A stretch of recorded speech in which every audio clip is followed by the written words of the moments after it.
On entame la partie 3 de ce cours DDD et architecture hexagonale et on va commencer à mieux comprendre le lien avec l'interface utilisateur. Alors pour rappel, on a vu le domaine avec les concepts métiers et les patterns tactiques du DDD qui vont permettre de coder ces concepts dans le domaine. On a vu l'infrastructure et notamment l'inversion de dépendance avec le repository. Là, on va se poser la question de savoir comment l'interface utilisateur va pouvoir accéder au domaine. Et donc, on mettra en lumière cette nouvelle couche qui est la couche application qui va effectivement gérer tous ces accès aux objets de la couche domaine de la part de l'interface utilisateur. Alors, on va commencer directement par la couche application. On va présenter cette couche. On va voir que cette couche application, eh bien, elle présente une vision orientée service, c'est-à-dire sans état, du domaine. Dit autrement, on va voir que tous les objets qui se situent dans le domaine, eh bien, on va comprendre que l'interface utilisateur ne va pas pouvoir accéder directement à ces objets, mais qu'on va à la place proposer une approche plutôt orientée service. Donc ici, on va avoir des services qui seront des fonctions qui vont permettre à l'utilisateur d'accéder à ces objets, on va faire le lien, mais dans un esprit sans état, c'est-à-dire qu'on pourra à tout moment retrouver les objets et pouvoir exécuter des traitements sur ceux-ci. Alors, dans la couche domaine, on a bien sûr les agrégats. Les agrégats, c'est des gros objets de la couche domaine. C'est eux qui vont vraiment encapsuler les entités, qui vont faire le lien entre différentes entités, qui vont bien sûr pointer vers des value objects. En tout cas, ce sont les objets que l'interface utilisateur va avoir envie de manipuler. Donc il faut bien comprendre que dans la présentation qu'on donne ici du DDD, donc c'est une présentation qui est un peu stéréotypée, l'idée c'est que le client, du moins l'interface utilisateur, va vouloir manipuler ces agrégats. Pour autant, si on regarde un petit peu plus près le cycle de vie des agrégats, on va voir qu'il y a beaucoup d'opérations. Déjà, il va falloir créer un agrégat. Une fois qu'on l'aura créé, on pourra utiliser ces méthodes et donc on va modifier l'agrégat. Enfin, on pourra à tout moment stocker cet agrégat dans une espèce de repository ou le retrouver et pourquoi pas même l'archiver un peu plus, je dirais, à long terme dans une grosse base de données. Bien sûr, à tout moment, on pourra se poser la question de supprimer les agrégats. Alors la question qu'on va se poser maintenant, c'est est-ce que l'interface utilisateur, si je le représente ici sous forme d'un petit bonhomme, est-ce que l'interface utilisateur a le droit directement de créer des agrégats, de les modifier, de les stocker, etc., etc. En fait, on va de suite proposer un concept qui est de dire que il va falloir limiter, voire même empêcher tous les accès au cycle de vie de la part de l'interface utilisateur vers les agrégats. On va se dire, ça va être un principe, c'est que le client ou l'interface utilisateur ne devrait pas pouvoir accéder aux agrégats. Alors, allons un peu plus loin et regardons pourquoi pas la création d'un agrégat. La création d'un agrégat, qui est un objet complexe, il faut le rappeler, c'est pas simple. Donc du coup, là, on va se dire, il ne faut pas laisser au client la responsabilité de pouvoir créer des agrégats. Dit autrement, le client, l'interface utilisateur, ne pourra pas faire de new. Alors, de fait, on a l'habitude, quand on a un peu programmé en orienté objet, d'interdire le new. On va proposer alors des fonctions, ce qu'on appelle des factories, des méthodes, qui vont faciliter cette création. Donc là, ici, on a un dessin qui représente l'exploitation d'une factory. Une factory, vous pouvez la voir comme une fonction. Je mets un lambda ici, c'est une fonction. Le client va donner des paramètres à cette fonction. La factory va s'occuper de la création. La factory va, elle, faire le new. On va créer l'agrégat. Et enfin, la factory retourne au client la référence de l'agrégat. Le client peut alors utiliser l'agrégat. Ici, on va aller encore plus loin avec le DDD. Si le principe de la factory est intéressant, on va en tout cas interdire l'accès à l'objet créé, à la référence qui lui est donnée. Alors, un autre aspect des agrégats, c'est le stockage avec les repositories. On sait depuis la partie 2 qu'il est possible de stocker les agrégats ou de les retrouver, notamment grâce à cette notion de repository. Là encore, on peut se poser la question, est-ce que c'est lui le client qui va dialoguer directement avec le repository? Est-ce que c'est lui qui va demander au repository de stocker un agrégat, de retrouver un agrégat, de mettre à jour un agrégat dans un dépôt, ou bien est-ce qu'encore une fois, on va interdire l'accès au repository pour le client? Alors bien sûr, vous avez déjà la réponse, du moins j'espère que vous avez compris. Oui, on va interdire, donc on va empêcher le client, l'interface utilisateur, user interface, on va empêcher le client d'utiliser les repositories. Alors prenons un peu de recul. Qu'est-ce qu'on vient de dire? On vient de dire qu'il va falloir d'une manière ou d'une autre que le client utilise les agrégats. Pour ce faire, il faudrait qu'il les construise, il faudrait qu'il les retrouve dans un repository, ensuite il faudrait qu'il utilise les méthodes, et puis il faudrait pourquoi pas qu'il mette à jour les agrégats dans les repositories. Eh bien là on va asseoir un principe, c'est on va considérer qu'il va falloir isoler le client. Donc on va interdire tout ça. On va se dire le client ne doit pas disposer de références directes vers les agrégats. Il n'a pas de contrôle direct des agrégats. Il ne va pas non plus manipuler la factory. Alors dit autrement, il va utiliser la factory, mais il ne va pas retrouver les références construites par la factory. Enfin, il ne va pas non plus interagir avec le dépôt. Ce n'est pas à lui de décider quand sauvegarder un agrégat dans un repository ou quand retrouver un agrégat dans un repository. En fait, vous voyez qu'on est en train de définir une nouvelle couche. Cette couche, c'est une couche de manipulation du domaine pour le client. Si j'essaye de schématiser cela, j'ai la couche domaine qui est là, avec tous les concepts dont je viens de parler, bien sûr les concepts métiers, mais aussi le repository, pourquoi pas la factory. De l'autre côté, j'ai l'interface utilisateur que je schématise ici avec un bonhomme. Et en fait, le principe que je pose ici, l'isolation du client, c'est de faire en sorte que l'interface utilisateur ne va jamais accéder au domaine. En fait, ce qu'on va faire, c'est qu'on va mettre au milieu une couche, et c'est cette couche-là qu'on va appeler la couche application. Alors c'est un peu difficile au niveau du nommage, parce qu'on a l'impression que la couche application, c'est elle qui contient le métier. Non, pas du tout. Dans ce contexte-là de DDD et d'architecture hexagonale, la couche application, c'est vraiment une isolation du domaine pour le client. Donc elle va simplement faciliter l'accès à tous les objets qui se trouvent dans la couche domaine par le client. Alors, zoomons un peu plus sur cette couche application.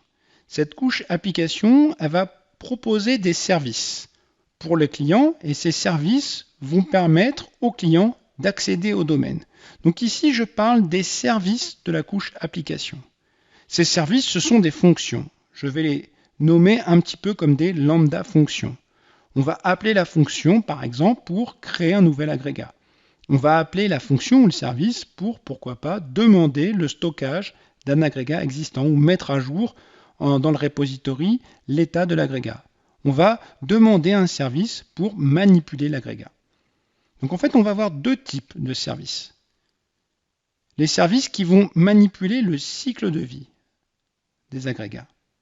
Création, retrouver, donc appel à l'agrégat, ou stockage, écrire dans le dépôt.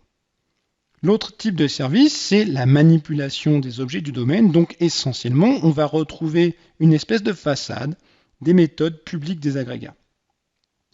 Donc il va être important, vous allez voir, pour ces méthodes publiques, elles vont être en mode stateless, de fournir à chaque fois l'ID de l'agrégat. Je vais revenir là-dessus. Ce qui est important, c'est de bien comprendre que cette couche application, finalement, elle va fournir des services. C'est une vision service de la couche domaine.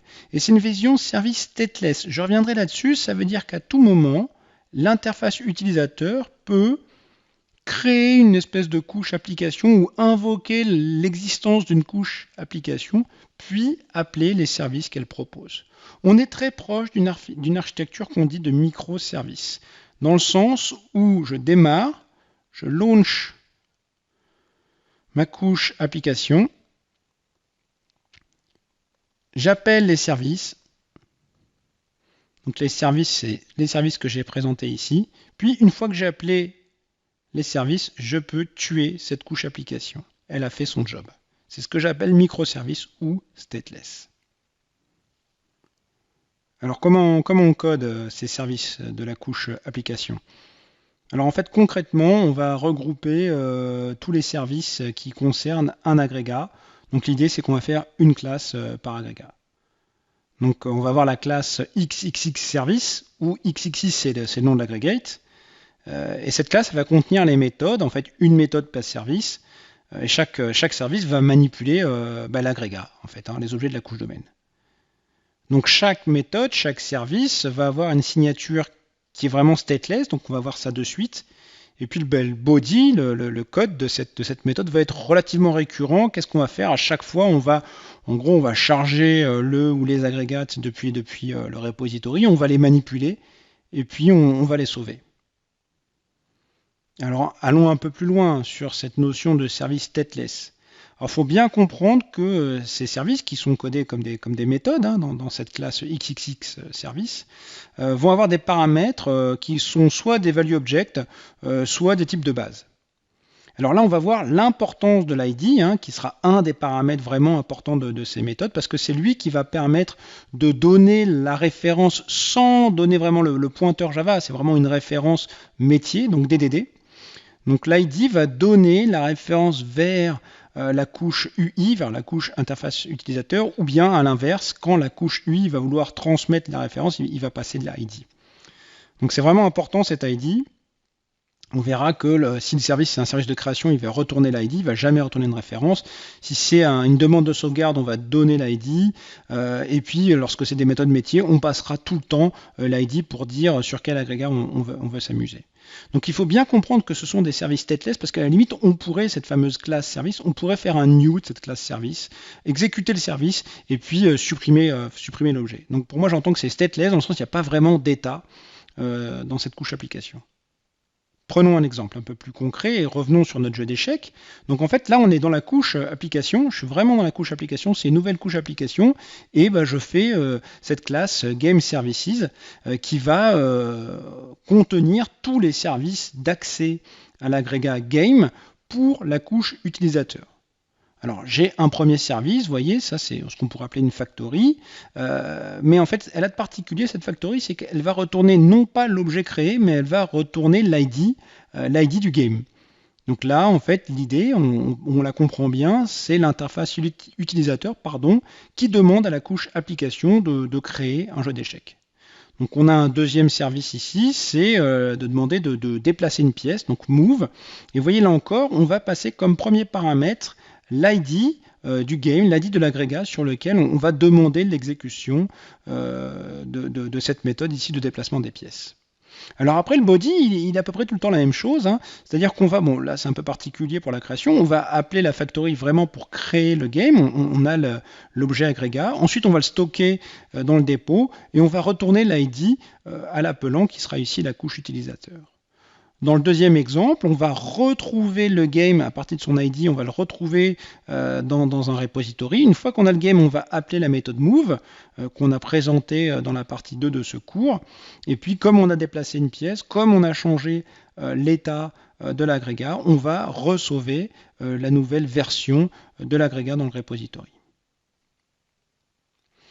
Alors, on peut maintenant qu'on a compris à quoi sert cette couche application, on peut ajouter un petit peu de non fonctionnel, c'est-à-dire on peut ajouter un petit peu de performance, notamment ou de sécurité dans cette classe-là. Cette classe-là, elle a pour fonction de faciliter l'accès aux objets agrégats de la part de la couche utilisateur. Donc pourquoi pas améliorer les performances?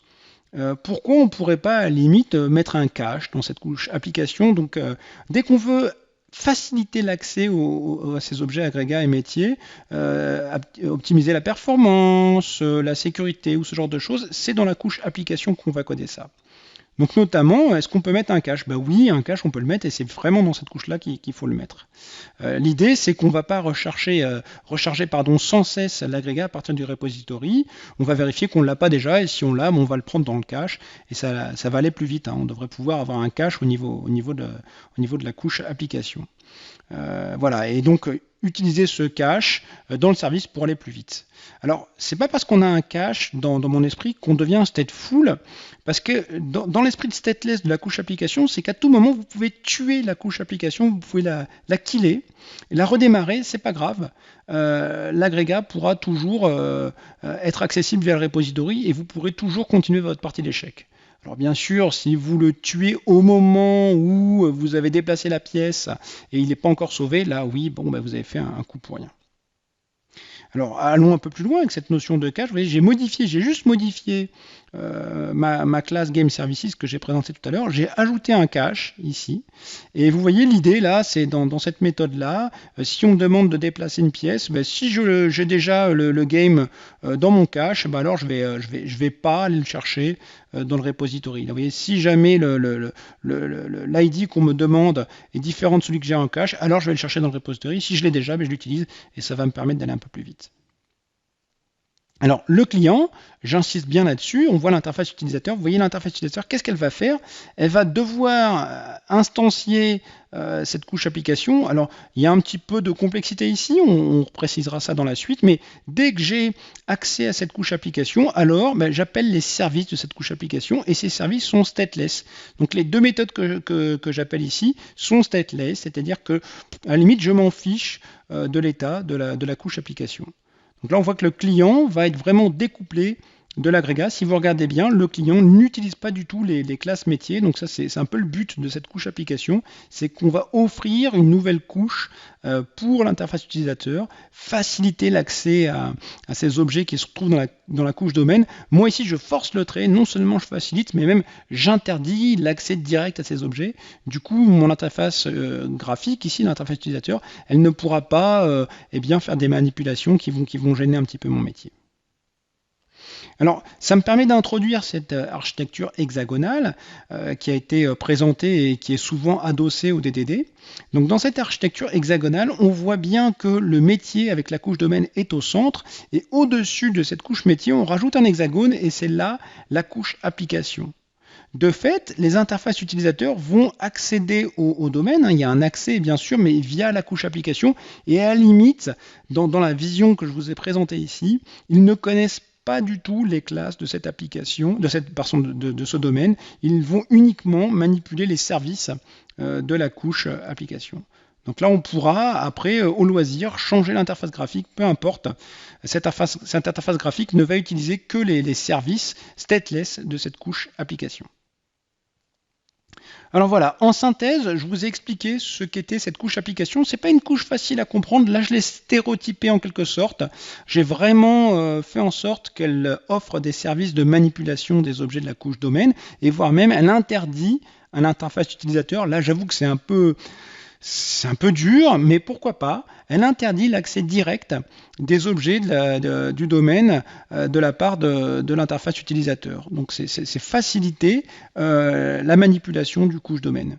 Donc on a ces notions de service de la couche application qui sont pour moi stateless dans le sens où on peut charger l'application, exécuter un service et puis tuer la couche application. C'est très en ligne avec les architectures modernes de microservices.